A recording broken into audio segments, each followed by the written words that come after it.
Hello, everybody. Welcome to One on One with TJK or TJK Shares. This is the channel where we bring you extraordinary people, or let's call them ordinary people doing extraordinary things. We've taken you through various individuals from all over the world with one purpose for you to learn, unlearn, and relearn. These are different professions, different volunteer, different philanthropists, different actors, political people, but mostly really looking at how we can make the world a better place than we found it.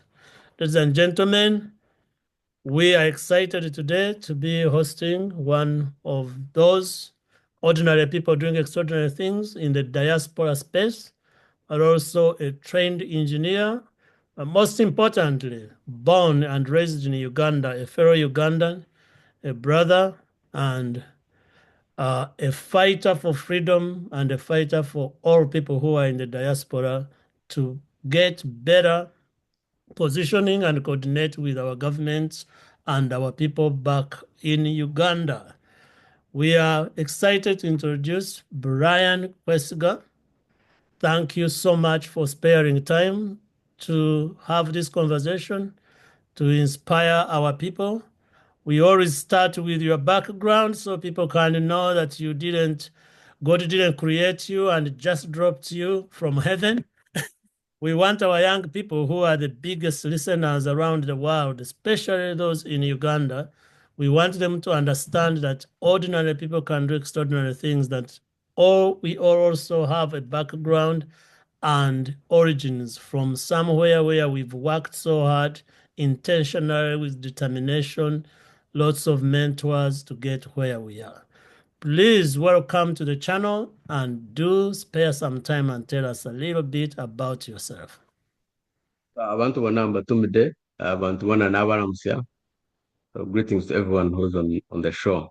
Like you've already introduced, my name's Brian Mushana.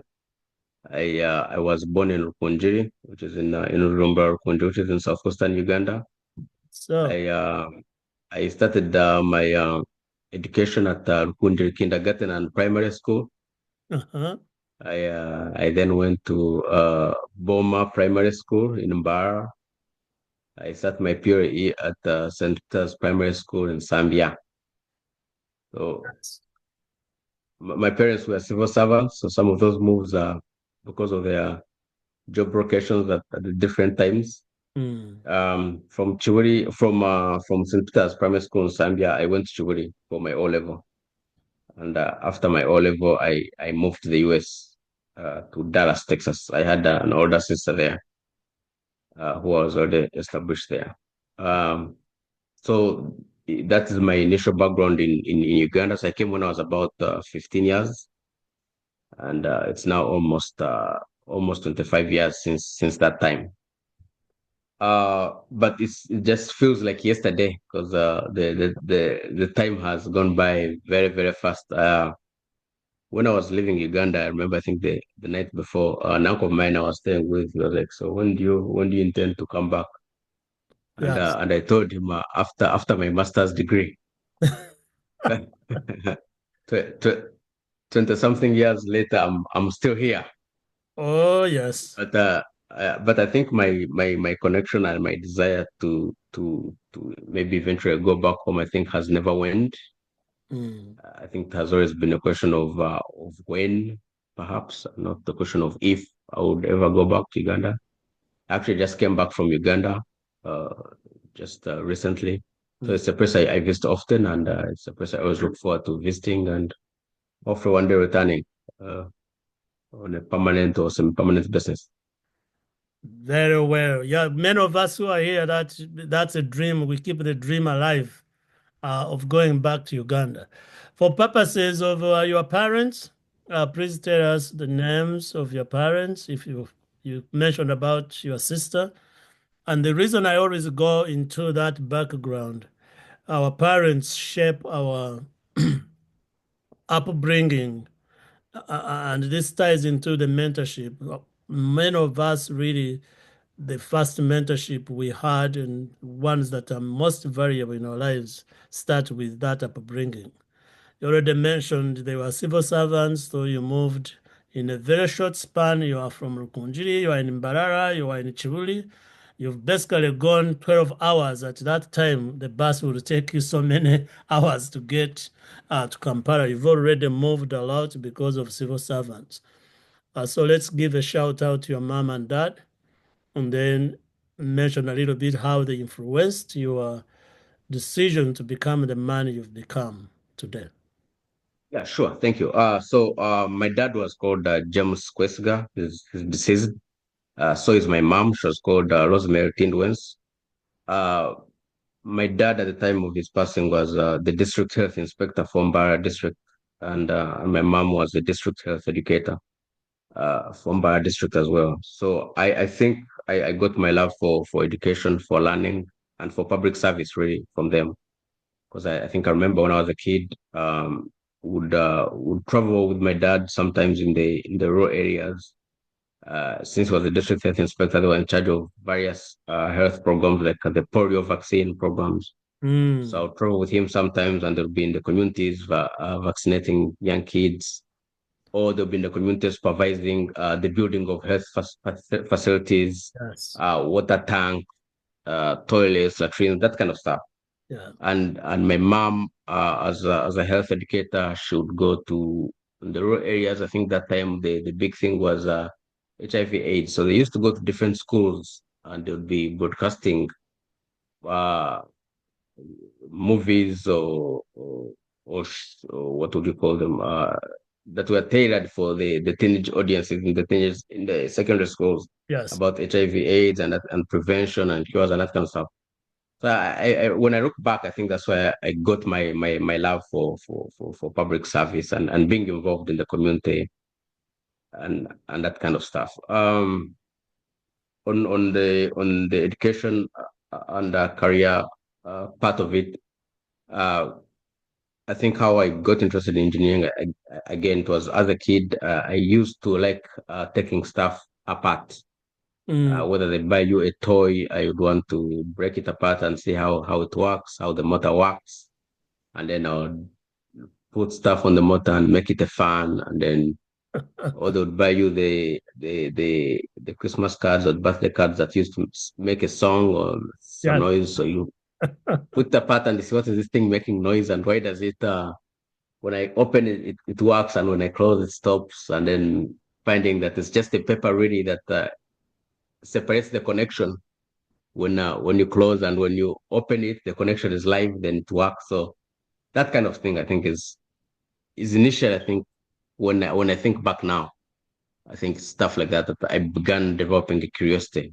So I decided at a very young age, actually, when my parents were still alive, because my dad passed away when I was 11 and my mom when I was 8. But by 6, 7 years, I'd already Mhm. decided I was going to be an engineer. Uh, so I've pursued the dream for a long time. Very, So that's yeah. well said, Brian. Uh, you are orphaned at a young age, and so a little bit silence for mom and dad who are departed. But when you speak about things that were happening, you also give the audience your age. If people were watching videos and plays and all those HIV/AIDS campaigns, somebody will calculate and put an edge on you right away. But you mentioned something so unique in what led you. My next question was going to be what led you to choosing uh, the engineering, aerospace engineering, and defense industry Mm, which you are in. And now we are putting this together for young parents or any parents out there. Brian just told you the cards that we are singing in the house. As a curious boy, he started taking them apart, and that taking them apart led to aerospace engineering. If somebody's in Kanungu right now and bring a card singing and the child tears it apart to look behind, they get a spanking. mm. So parents, leave these children to explore. The card is going to sit there. This is one time. If a child can play with those cards, that's really sometimes what sparks the interest. Toys, the but Legos is how my oldest, who you know, Nicholas, he ended up in mechanical engineering, and most of it was sparked by Legos, building, taking them off. Some people will come to my house and say, "Why is he taking them off? He should build them and line them up, and you make a wall." I'm like, "Leave the boy alone." Because Mm. he built a turkey, next day he built a car using the same parts, and now see where he is. So you ended up in aerospace engineering since you left Mm. Kampala after your advanced level. How did you land on that profession? And while you're talking So how you landed on it, tell us how it has fulfilled your childhood dreams, uh, studying that rare engineering part of engineering. so I think I didn't choose to do aerospace. My bachelor's is electrical engineering, Yeah, but the industry I mean is yes, aerospace and defense. So I didn't choose the industry per se. I think what happened is I graduated college in May 2009, about 16 years ago, actually, exactly. So if you remember what was happening around that time, I do. 2009, 2008, 2007, that was the time of the Great Recession. Yes. So many of my colleagues who actually had who had graduated a year earlier or two in 2007, 2008, who had job offers from companies like Google, the Facebook of the time. Facebook by then was a young company, Yahoo, and all those other tech companies. They had those offers rescinded. Same with the consulting firms, McKinsey. I think that is what I actually wanted to do after graduation. But by the time I graduated, because of the recession, those companies were not hiring. Okay. They had actually frozen hiring, Mm, and actually, even those who had offers were rescinded because now companies had to cut back. They had to maintain the profits and that kind of stuff. So aerospace and defense happens to be a relatively stable field because most of the work it does involves the government, yes. and the government never has a recession. The Okay. government, well, other than what is going on now, that's when the government is firing people. But the government typically doesn't fire people, and it just keeps growing bigger and bigger and bigger. Even in recession, it just keeps adding, you know. So, but yeah, so obviously the companies I worked for were private companies, but they did a lot of work with the government or government affiliated entities. So they were one of the few industries that were still hiring. So I just happened to apply there, just like I applied in many other areas. They happened to offer me a job. By then I considered myself very lucky to have a job. So I began working, and as you know, corporate America, begin working for this job, you probably stay in that industry forever because what happens is now the next person you look for wants to hire you not based on what you want to do or what you studied now, but rather on what you've been doing, on what experience you have. Exactly. So Yes. you find it much easier that, in fact, even when you are not looking, the recruiters from these companies are reaching out to you, whether they have seen your LinkedIn profile, whatever, but they're reaching out to you because they have seen what's in your resume, what's on your profile, and that's the skill set they are looking for. Yeah. So actually, like my current role, the company I'm with, a recruiter reached out to me on LinkedIn. They were hiring, and I responded, and that kind of stuff. So, but the question was, so I didn't choose aerospace and defense. Rather, I found myself there, and I I made the best I could with the situation. That's right. Yes. Yeah. And given, so you studied electrical engineering collection there and ended up in a company that does aerospace and defense contracts, which is, you talk of recession. I remember that recession, man. I just bought a house in 2004 at the highest market. Yeah. went through a divorce during that recession and stuck with a house during that recession that I nearly gave it up because of it, but I'm glad I didn't. So I remember it Good. well. Mm. And that's around the time I met you, Brian. Yeah. And you had just finished school, you had started working with a busy schedule, but at the same time you put your name up to run for presidency of UNA. Uh, Yes. and for somebody who is fresh from school, working a competitive job, why did you decide to volunteer your time to UNA at the same time working a competitive job? You are a married man. So yes. So like I mentioned before, so my running for the election that was running for was in 2013. Uh, the convention happened to be coming to my home area at that time, which was Dallas, Texas. Yes. It was an election year.